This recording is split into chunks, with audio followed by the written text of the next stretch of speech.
14 बाब।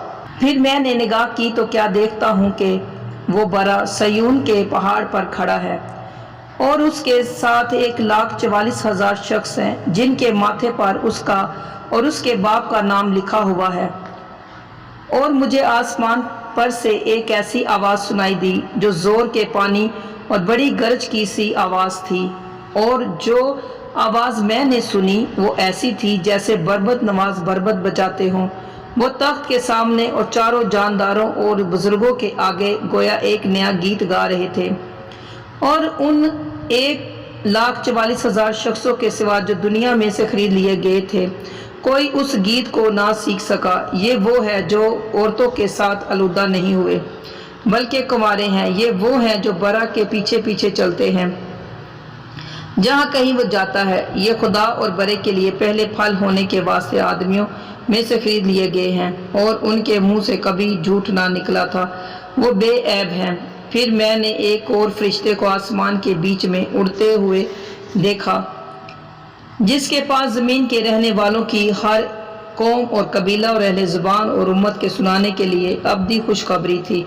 और उसने बड़ी आवाज़ से कहा कि खुदा से डरो और उसकी तमजीद करो, क्योंकि उसकी अदालत का वक्त आ पहुंचा है, और उसी की इबादत करो जिसने आसमान और ज़मीन और समंदर और पानी के चश्मे पैदा किए। फिर इसके बाद एक और दूसरा फरिश्ता ये कहता हुआ आया कि गिर पड़ा वो बड़ा शहर बाबल गिर पड़ा जिसने अपनी हरामकारी की गजबनाक मैं तमाम कौमों को पिलाई। फिर इनके बाद एक और तीसरे फरिश्ते ने आकर बड़ी आवाज़ से कहा कि जो कोई उस हैवान और उसके बुत की परस्तिश करे और अपने माथे या अपने हाथ पर उसकी छाप ले ले, वो खुदा के कहर की उस खालिस मैं को पिएगा जो उसके गजब के प्याले में भरी गई है, और पाक फरिश्तों के सामने और बरे के सामने आग और गंधक के अजाब में मुब्तला होगा, और उनके अजाब का धुआं अब्दुल्लाबाद उठता रहेगा। और जो उस हैवान और उसके बुत की परस्तिश करते हैं और जो उसके नाम की छाप लेते हैं उनको रात दिन चैन ना मिलेगा।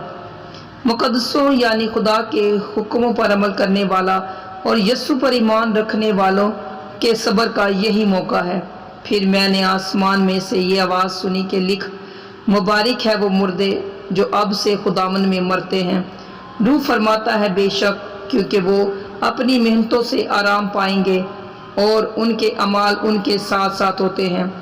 फिर मैंने निगाह की तो क्या देखता हूँ कि एक सफ़ेद बादल है, और उस बादल पर आदमजात की मानित कोई बैठा है जिसके सर पर सोने का ताज और हाथ में तेज दरांतरी है। फिर एक और फरिश्ते ने मकदस से निकलकर उस बादल पर बैठे हुए से बड़ी आवाज़ के साथ पुकार कर कहा कि अपनी दरांतरी चलाकर काट, क्योंकि काटने का वक्त आ गया है, इसलिए कि ज़मीन की फसल बहुत पक गई।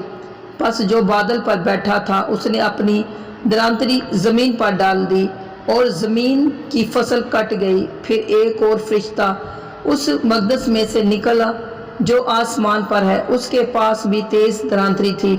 फिर एक और फरिश्ता कुर्बान गाह से निकला जिसका आग पर इख्तियार था। उसने तेज दरांतरी वाले से बड़ी आवाज़ से कहा कि अपनी तेज दरांतरी जलाकर ज़मीन के अंगूर के दरख्त के गुच्छे काट ले, क्योंकि उसके अंगूर बिल्कुल पक गए हैं। और उस फरिश्ते ने अपनी दरांतरी ज़मीन पर डाली और ज़मीन के अंगूर के दरख्त की फसल काट कर खुदा के कहर के बड़े हौज में डाल दी, और शहर के बाहर उस हौज में अंगूर रोंदे गए, और हौज में से इतना खून निकला कि घोड़ों की लगामों तक पहुंच गया और 1600 फलांग तक बह निकला। आमीन।